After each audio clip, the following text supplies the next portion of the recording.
Played in the NBA for over a decade, won a championship with the Celtics. He could shoot, always looking for a shot. Eddie House in the house today for us.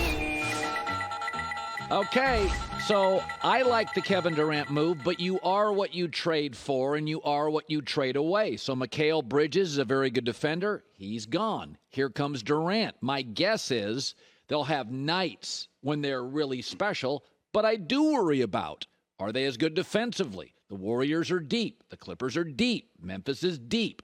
How do you view KD and the current Suns going forward? I think it was a great splash. It was like the biggest splash that you could think of that happened. Like, you're like, wow, the Suns just got them. Pair him with Devin Booker. Pair him with Chris Paul and DeAndre Ayton. Man, how fantastic it's going to be and fun to watch. But when you kind of get past that, and remember, Chris Paul is aging. He's been injured. Devin Booker has been injured with hamstring injuries, and those things pop back up anytime, right? DeAndre Ayton has been questioned about his motor. To me, I look at it like it looks good, but the depth of that team, you just named 4 teams, and that's not even including the Eastern Conference teams that I feel that are deeper than the Phoenix Suns.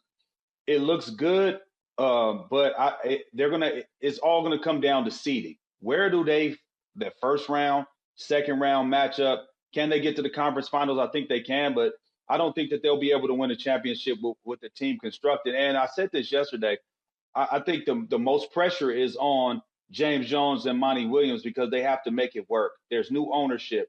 When you inherit guys as a new owner, you inherit the GM, you inherit that coach. That's not handpicked guys for you. So now if this doesn't work, you got to look that they'll probably be looking to replace these guys. Maybe Monty Williams could stay, but I believe that James Jones is definitely on the hot seat right now, and I love James. You know, Golden State, I said this, there's so much intellectual basketball capacity on that team. The Draymond, the Kerrs, Steph, Clay, so many big games. It just it reminds me of the Patriots. They could stumble in September, but 3 months later, they'd figure out problems. Smart teams. You played on a Celtic team. Smart veteran players, they figure out their issues. It's a lot of plane flights. It's a lot of playing together. But I watched Golden State in the last 2 weeks. They figured their bench out. Kuminga's now playing. Poole's now a gamer. Lamb, DiVincenzo. I look at Golden State. I still think they're the favorite in the West. What say you? Yeah, I think you got to go through Golden State. To me, you got to dethrone the champions to become the champions. And I think once they get healthy, that's been the issue for them. The only question that I have, Colin, will be like their road record, how they play on the road, and I think that there has been a disconnect with that team on the road. At home, everybody's at their own house. They're eating their own food, sleeping in their own bed, not forced to have to hang out with each other. When you go on the road, you are forced to hang out with each other or be loners. And it looks like when they've been playing on the road lately, and all season long, they have kind of been loners, right? It's like clicked up. This team is kind of clicked up. You got the youngsters and then you got the OGs, and those guys are hanging with each other. And I don't know if they're mixing too much. And I think that's the reason why you see them not play particularly well on the road. But at home, they're phenomenal. And when Steph Curry comes back, they're going to get even better. I never will count the Golden State Warriors out because of their championship pedigree, their championship coaching staff, and just the fact that they have Steph Curry is a total game changer. Were you surprised the Clippers brought in Westbrook when you look at his previous 3 or 4 stops where he's kind of lost, I would say, a step defensively. He's never been an elite shooter. He's a big personality, a big presence to bring in at a trade deadline. You don't have a camp to work some things out. It's not working right now. Were you surprised by it? Well, I was surprised in this regard that they needed guys that could space the floor, and he's not a floor spacer, right? It was the same situation when he was in L.A. with the Lakers, and he just is not a floor spacer. He's a guy that's trying to get to the basket. Nobody's going to really guard him out at the three-point line. They got to figure out ways to make him be effective without having to take as many shots or take as many threes. How can you do that? I think put him in the second unit. Let him play with the second unit and not with the first unit. Paul George needs space to work. He likes to work in the mid-range. We know Kawhi needs space to work. He likes to work in the mid-range. And if you have a guy that's on the court that's not accounted for beyond the 3-point line, then there's going to be a lot of help defense and a lot of bodies and gaps that are going to be plugged. Last night we seen it with Draymond Green, how he was sagging off. And at that point, if you're Russell Westbrook, you say, okay, if I'm not making the shot, how can I still be effective? Well, swing the ball real quick and go right into a ball screen. You set the screen, the guy will come off naked because the defense is all the way in the paint. He'll be able to get a wide open shot or be able to get downhill with the defender on his heels because he's so far back. So it's just ways that they're going to have to try to tweak their offense. I would like to see him coming in with that second unit like he was with the Lakers. I thought he was much more effective that way. But the Clippers have much more problems than Russell Westbrook. Yeah. They can't stop anybody. And that's a problem when you're supposed to have two of the top two-way players on your team, and they're not giving you it on the defensive end. What do you do now? I said I would have moved AD before the season. I think he peaked about 3 years ago. I think when bigs get banged up, they don't get healthier as they get older. Some of this is, he's a commodity, and you got to know sometimes when to move on with players, when to move into them, when to move out of them. So now LeBron has gotten to a point where you're going to get about 50 games with LeBron. He probably should be playing about 26 minutes a night, but the Lakers have leaned on him to play much more because often AD is gone. What do you do at the end of the season if they don't make the playoffs? What do you do if you're I agree with you. Where I would have been moved off Anthony Davis. You got the championship from him.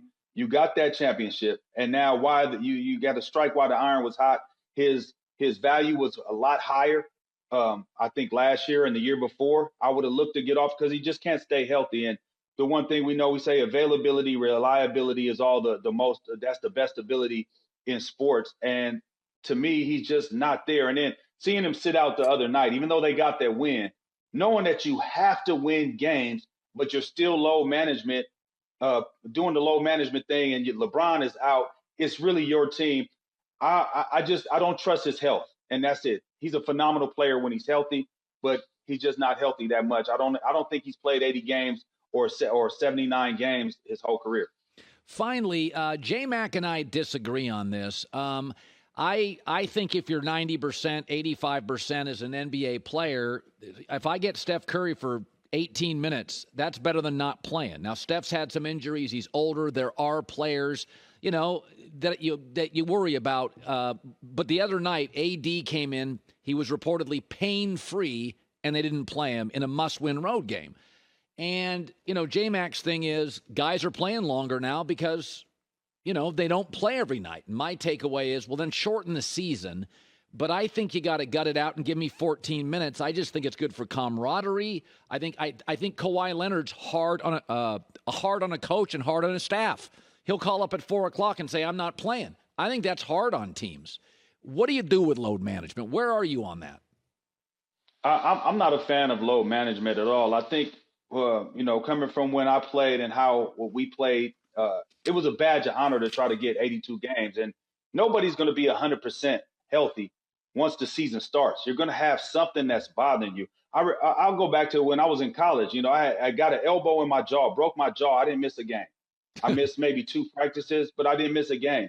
Like, players play. You're supposed to go out there and play and try to play through it. If you are not injured, it's different from being hurt and being injured. If you are injured, then that's something different. Then you got to heal that injury and get right. But if you're hurt, we're all dealing with nagging injuries. We seen Kobe with his finger popped out of socket, pop it back in. I see many guys do that. I see guys separate their shoulder, pop it back into place, and then go out and play. So, I mean, it's just a want to do. Do you love this game, and does it mean that much to you? And I'm not questioning some of these guys' love for it. I'm just saying that the sports medicine and everything behind it, the training staff, they have just made it to where now it's easier for you to sit out because they can say, well, look, this is the data that we have on if you play like this, then maybe we might not have you late. Well, in the Lakers case, it might not be a next time or late. They might not make the play-in game. So every single game matters. If you're not hurt, you are healthy, you're able to go out there and play, I think guys should be playing. And I just believe that this collective bargain is going to be a whole lot. We might be looking at a lockout coming up. Yeah. Eddie House, you look great. Love hearing from you. We'll talk soon, man. Thank you. Hi, everybody. Thanks for watching. Subscribe here to get the latest from the show. Also, be sure to check out more of the best clips from The Herd or go watch a few segments from other shows on FS1.